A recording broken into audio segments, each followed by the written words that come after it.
Using a snow foam can reduce the risk of scratches and swirls which can occur when a sponge or wash mitt moves over dirty paintwork. Autoglym Polar Blast is a superior dense pH-neutral snow foam.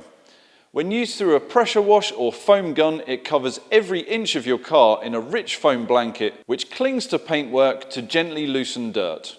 It can be used as a pre-wash before shampooing to loosen dirt and as a shampoo if your car isn't too dirty, providing you rinse it with water first to remove any heavy dirt.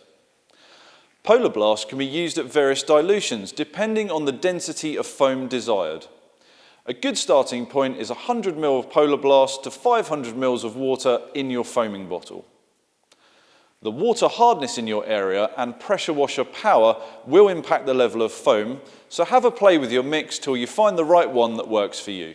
Check the bodywork is cool, then cover every inch of your car in foam. You can now leave Polar Blast to dwell and loosen dirt for up to 10 minutes. Just don't let it dry on.